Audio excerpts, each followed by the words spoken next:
Assalamualaikum warahmatullahi wabarakatuh. Kepada seluruh siswa-siswi SMK Barunawati yang kami sayangi, Alhamdulillah, puji syukur kepada Allah Subhanahu wa Ta'ala, kita masih diberi kesehatan untuk terus bisa menjalankan perintah-perintahnya, dalam hal ini puasa Ramadan. Puasa Ramadan hari ini sudah kita sampai pada hari ke-10, ya, patut kita syukuri, ya. Kalau kita sering bersyukur, maka nikmat Allah akan terus diberikan kepada kita semua. Hari ini kita akan membahas tentang hikmah Ramadan, hikmah puasa Ramadan. Perlu kita ketahui sebelum kita menjalankan ibadah puasa atau menjalankan ibadah-ibadah yang lain. Kenapa? Ya, karena hikmah ini kalau kita tahu, kita akan menjalankan perintah Allah, menjalankan ketaatan kepada Allah dengan perasaan yang ikhlas, perasaan yang senang, tanpa ada beban di pikiran kita, tanpa ada merasa berat, ya. Kalau kita mengetahui hikmah-hikmah ibadah, ya. Dalam kitab yang saya pegang ini, kitab Hikmatut Tasyri' wa Falsafatuhu, ya, manusia itu butuh mengetahui lebih banyak hikmah ibadah sebelum dia melakukan peribadatan tersebut. Lebih banyak daripada kebutuhan kita untuk mengetahui hukum-hukum ibadah tersebut. Misalnya puasa, rukun-rukun puasa, yang membatalkan puasa, sunah-sunah puasa, itu kita pelajari lebih dulu hikmah-hikmahnya. Kita ketahui dulu, kita koreksi atau kita teliti dulu hikmah-hikmah puasa Ramadan sebelum kita mengetahui atau hukum-hukum puasa tersebut.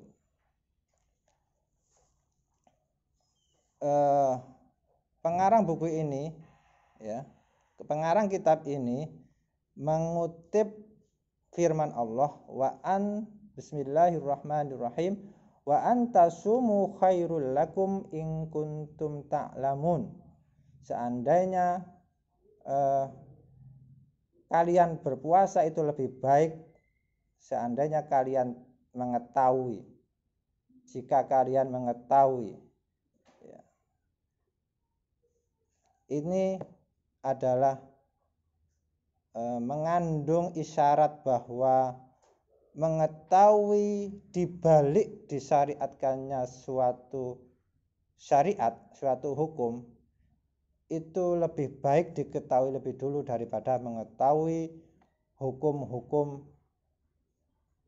ibadah, rukun-rukunnya, syarat-syaratnya, syarat sahnya, yang membatalkan dan sebagainya.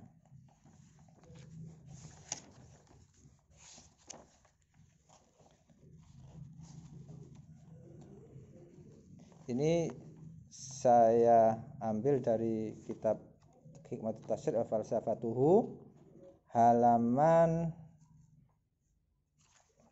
berapa ya? Halaman 136 jilid 2. Wa qala ba'du afadilil ulama. Jadi para ulama mencari-cari hikmah puasa Ramadan. Ini di sini tersimpulkan menjadi 8 ya. Dicari-cari ternyata didapatkan 8 hikmah di balik disyariatkannya puasa Ramadan. Awalan, pertama, inna fis shaumi taqwiyatul iradah wa taghlibu hukmil akli ala syahwah. Fa idza irtadal insanu bidzalika irtiyadan tamman wa asbaha sultanu lil akli la lil hawa kana dzalika min quwwatil azimah ma tasiru bihi min khairin nas. Pertama, puasa itu ada penguatan kehendak atau iradah, penguatan tekad ya, ada pelatihan maqasidus syariah ya, ada Allah itu mensyariatkan suatu syariat itu ada ada tujuannya, yaitu untuk menguatkan iradah, menguatkan kehendak, lebih mengedepankan akal daripada syahwatnya. Apabila sudah terbiasa, maka akal lebih membimbing dia daripada hawa nafsunya ya. Kenapa kok bisa menguatkan kehendak atau tekad? Karena kita dituntut mulai min tulu'il fajri ila ghurubis syamsi al-imsak minal akli wasyurbi wal jima' wa ghairi dzalik. Kita dituntut untuk menahan makan minum mulai dari terbit fajar sampai terbenamnya matahari ya, sebelum subuh sampai datang maghrib, menahan puasa ya. Itu kan kalau di siang hari kita merasa haus tapi kita tahan. Kenapa? Karena kita ingin makannya di waktu maghrib ya. Jadi meskipun ada banyak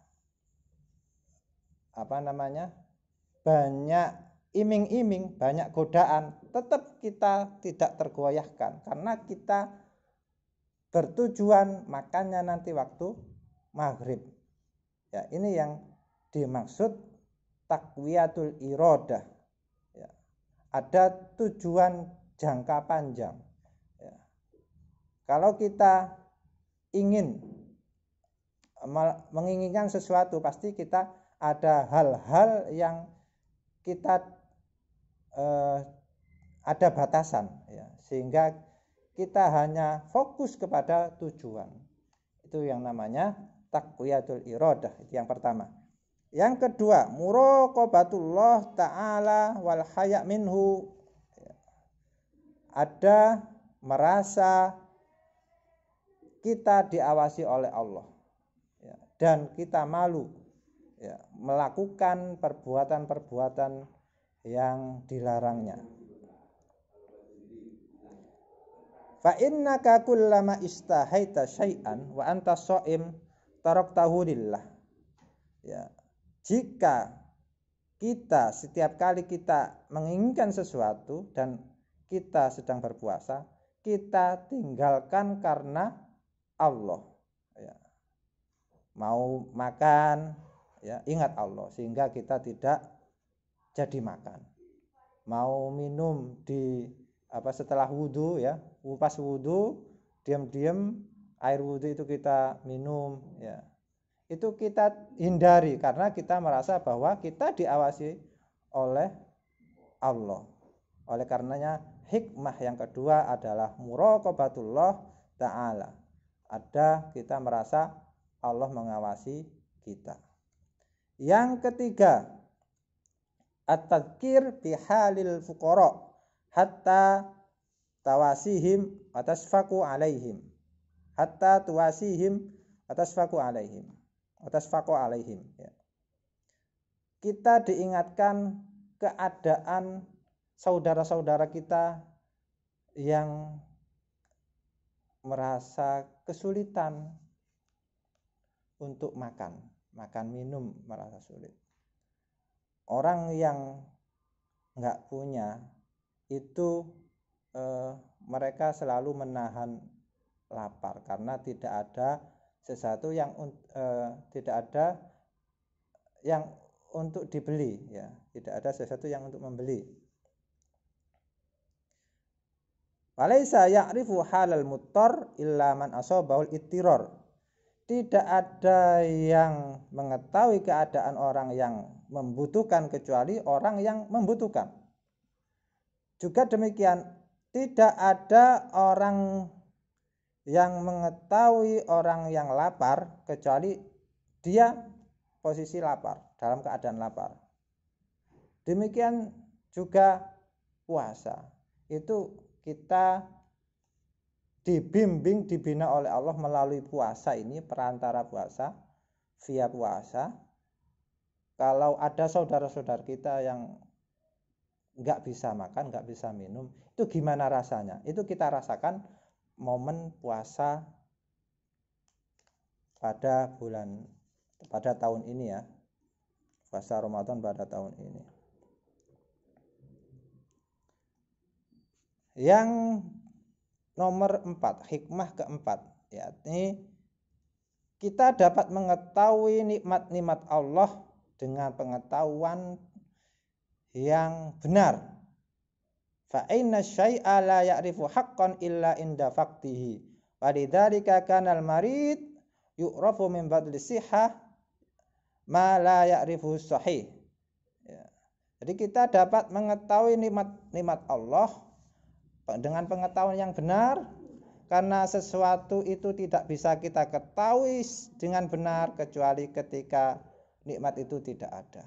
Misalnya, orang yang sakit itu dapat mengetahui enaknya jadi orang yang sehat, orang yang waras, orang yang seger waras, ya.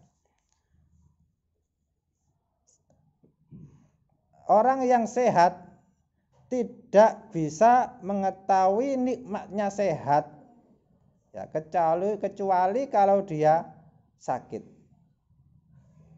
Oleh karenanya kita dibimbing oleh Allah dengan melalui puasa ini, kita diajarkan bagaimana mengetahui nikmat yang Allah berikan kepada kita semua. Misalnya nikmat makan itu tidak bisa kita rasakan kecuali kalau kita sakit gigi. Ya, orang yang sakit gigi itu baru mengetahui kalau makan itu enak. Ya, kalau sakit gigi ya mau ngunyah ini ya bingung, mau ngunyah ini miring ke kanan, miring ke kiri, ya. Itu. Jadi hanya orang yang kehilangan nikmat itu baru tahu besarnya nikmat itu.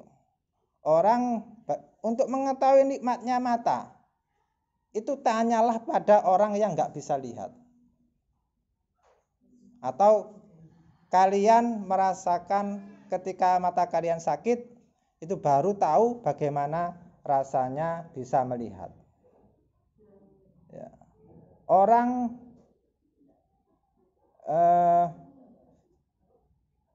nggak bisa ngomong, ya, itu orang nggak bisa ngomong itu mengetahui nikmatnya ngomong.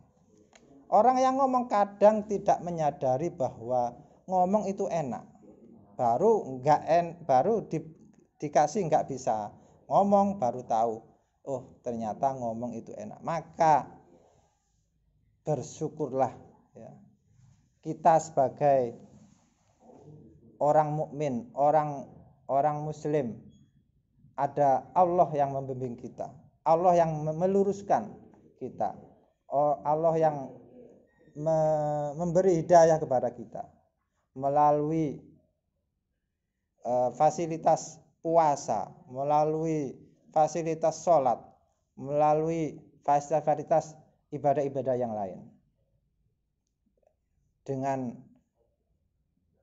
tentu saja dengan Al-Quran, melalui media Al-Quran, As-Sunnah, dan penjelasan para ulama. Yang kelima, kita dapat mengetahui kalau kita ini orang manusia yang lemah, ya, supaya kita tidak merasa sombong. Ini bunyinya ma'rifatu du'fika wa hajatika, untuk mengetahui kelemahan kita dan kebutuhan kita. Orang yang tahu kelemahan dan kebutuhannya, maka akan hilang sifat sombong tersebut. Misalnya kita telat minum saja, maka kita akan lemah. Telat makan saja, kita akan jadi lemes. Itu artinya kita ini adalah orang yang lemah, orang yang nggak bisa apa-apa karena nggak bisa makan. Misalnya kita butuh makan tapi kita nggak bisa makan, akhirnya kita nggak bisa berbuat apa-apa. Itu kan menunjukkan bahwa kita ini jangan sombong. Nggak makan saja kita bisa lemes atau lunglai, letih, lesu, dan sebagainya. Maka hilanglah sifat ananiyah. Ananiyah itu egoisme, ya. Jadi merasa ini loh saya, ya, ini loh saya. Jadi banyak sekali, ya, kalau kita mempelajari agama dengan benar, maka kita akan mengetahui banyak hikmah-hikmah yang ada di balik diwajibkannya atau disyariatkannya suatu ibadah. Saya rasa cukup untuk kajian Ramadan pada hari ini, dan semoga amal ibadah kita mulai pagi sampai menjelang maghrib ini diterima oleh Allah Subhanahu wa Ta'ala, ya, disimpan di surganya, dan nanti kita layak masuk ke surga, ya, ke pintu surga namanya Ar-Rayyan, ya, dikhususkan bagi orang-orang yang suka berpuasa. Saya akhiri. Assalamualaikum warahmatullahi wabarakatuh.